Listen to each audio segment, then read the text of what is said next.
Bonjour, alors aujourd'hui on va encore continuer le quatrième Pérec. Donc on était, comme on a dit le cours dernier, on va essayer de développer un petit peu ce sujet-là qu'on va ramener. Donc comme il y a écrit que lorsque les Bnei Israël vont traverser le Yarden, donc je vais demander à Yoshua donc de prendre des pierres, 12 pierres, donc qui correspondent aux 12 tribus, et donc les mettre de l'autre côté du Jourdain en monument. Et comme on a amené du Passouk, le Passouk nous dit pourquoi ils vont faire ça, les Bnei Israël. Écrit Vaïsoukan Bnei Israël Kachet Seva Yoshua. Écrit pourquoi? Écrit que les malades qui exhortent od bekir bechem qui shalom benechem achar les morma avanim aele lachem. Donc comme on avait ramené la semaine dernière, que lorsque vos enfants viendront et demanderont qu'est-ce que c'est que papa ces pierres là que vous avez mis ces monuments là de pierre, alors vous leur répondrez et Kadosh Baruch Hu nous avait traversé le Jourdain, il a fait un miracle pour nous, il nous a ouvert la mer, ainsi de suite. Donc on avait déjà ramené ce symbole là de la pierre. Donc si on en parle ici, on va essayer de le développer ensemble. On a dit que donc, le symbole de la pierre, en fait, c'est le symbole de la transmission, c'est le symbole de l'éternité. Alors, on va essayer de faire le Kesher dans la parashat Hashavua, parashat Rukat. Et on va voir, en fait, on va comprendre qu'à chaque endroit qu'on va parler de cette notion-là de Even, parce qu'on explique que Even, Rachid nous dit que Even, c'est la composition de deux mots, Av, Vaben. Donc on comprend que cette transmission-là, que l'éternité du Mam Israël, elle passe obligatoirement par cette transmission, et ça le secret de l'éternité. Alors on va voir par rapport à la parashat Hashavua quelque chose d'extraordinaire. Vous savez, dans la parashat Rukat, il y a écrit qu'après la mort de Myriam, donc, les Bnei Israël n'ont plus d'eau, ils ne peuvent plus boire. Alors il y a écrit que les Bnei Israël vont se rassembler autour de Moshe et de Aaron, ils vont se plaindre, ils vont leur dire pourquoi vous nous avez fait sortir d'Égypte, on n'a pas à boire, vous nous faites venir dans un désert où il n'y a même pas de grenades, ni de figues, rien du tout, on a soif, donnez-nous à boire. Donc ils vont se rebeller, encore une fois, contre Moshe Rabbeinu et Aaron. Et à ce moment-là, Kadosh Baruch Hu parle à Moshe, et il lui dit, Moshe Rabbeinu, va vers le Sela. Un Sela en hébreu, en français, c'est un rocher. Un rocher, c'est une grosse pierre. Il va vers le Sela, prends ton bâton, va vers le Sela, tu parleras au Sela, tu parleras au rocher, tu parleras à la grosse pierre, et de là sortira de l'eau pour tout l'homme Israël. Alors qu'on connaît toute l'histoire. Moshe Rabbeinu s'approche, et au lieu de parler au rocher, il va frapper le rocher, à 2 reprises. Et de là, il va sortir malheureusement une xéra sur Moshe Rabbeinu et à Aaron, à Cohen, de ne pas donc avoir le mérite de rentrer en Eretz Israël. Alors il y a un Kli Yakar, le Kli Yakar c'est un commentateur sur la Torah extraordinaire. Regardez ce qu'il nous dit. Le Kli Yakar il explique comme ça, il dit, comme il y a écrit dans le Passouk, en fait Dieu il dit où il était le problème ici de Moshe Rabbeinu et de Aaron. En fait ici il doit avoir un Kiddush Hashem, c'est-à-dire qu'il doit avoir une sanctification du nom de Dieu. Et donc c'est d'amener la Emouna, la foi dans le peuple juif. Comment? Alors, il dit le Kli Yakar, en fait, le fait que Moshe Rabbeinu ait changé et qu'il n'ait pas parlé au rocher, mais qu'il l'ait frappé, il dit comme ça. À cause de cet acte-là, Nimshach meno miut haimuna she'Israël lo yishmeu bekol Hashem ubekol neviav ki im acharei hakot rabot. Il dit qu'à cause de ça, donc les Bnei Israël vont apprendre, ils vont tirer le son qu'on ne va écouter Dieu et on ne va écouter les prophètes et les chachamim qu'après avoir reçu des coups. Ki tachal gera b'mevin me'akot ksil mea. Il ramène le Kli Yakar, le Shlomo HaMelech. Il nous dit Shlomo HaMelech dans Mishlei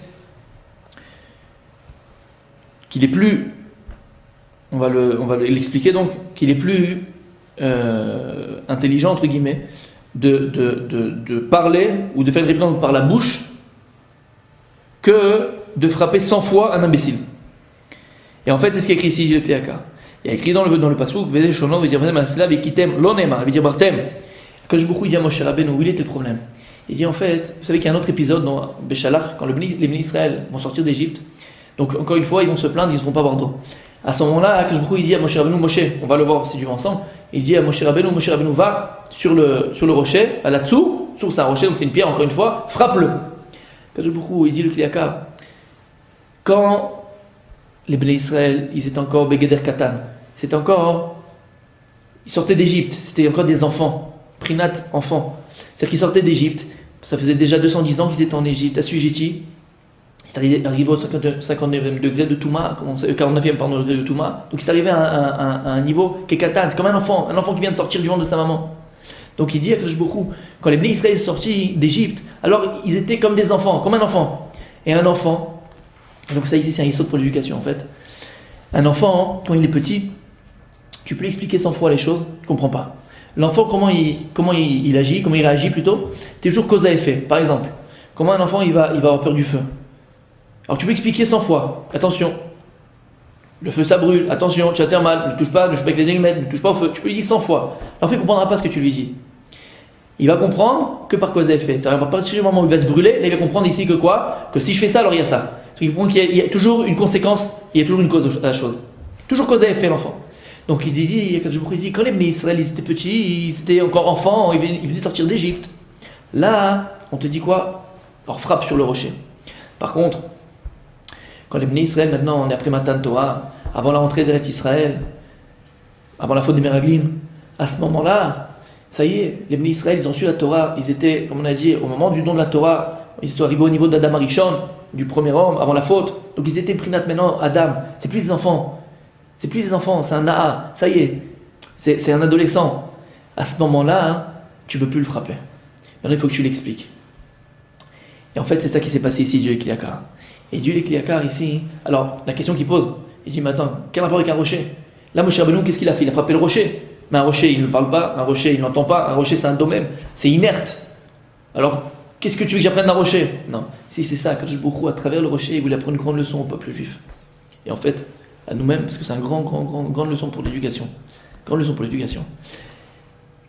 Quand est-ce que vous frappez son enfant? C'est sûr, si on peut ne jamais le frapper, c'est encore mieux. Mais ici, on nous dit que quand l'enfant il est katan, quand l'enfant il est encore petit, alors l'enfant il ne peut pas comprendre. 2, 3 ans, il ne peut pas comprendre. L'enfant il ne comprend que cause à effet.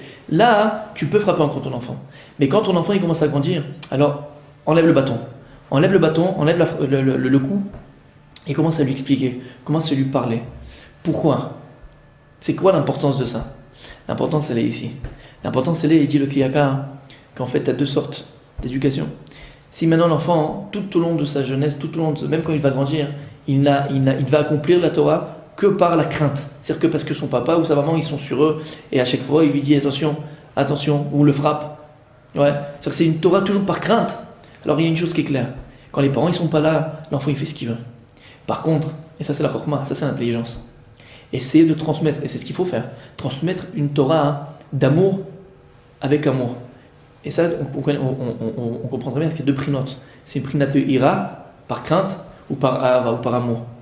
Et il dit le Kliakar, quand tu vas éduquer l'enfant que par crainte, vous savez que par le stress, que parce que tu ne peux pas, attention, tu ne peux pas toujours être dans le négatif et dans la négation, et avec les coups, l'enfant, hein, dès qu'il devient grand, alors il explose. Et très souvent on le voit ça.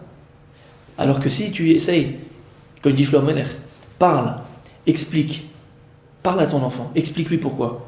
Transmets une Torah positive. Transmets une Torah positive. Alors cette Torah-là, écrit que même quand il grandira, le Yassur Mimena, il ne va pas s'en détacher. Vous savez, quand est-ce les parents, quand est-ce que pour des parents, ils se rendent compte que même avec l'éducation qu'ils ont donnée, alors elle a marché? C'est quand l'enfant il quitte la maison et il commence à lui-même se marier donc, et créer son propre foyer. Comment il va créer son foyer maintenant? Comment il peut bâtir sa maison? Si on voit que son enfant, alors là, il continue le même chemin que nous. Même si je ne suis pas là, même si je ne suis pas derrière lui. Il continue le même chemin, le même derrière. Il prend le même vecteur directeur dans sa vie. Là, c'est qu'on a réussi notre éducation. Et même on peut faire le test même quand l'enfant il est plus jeune.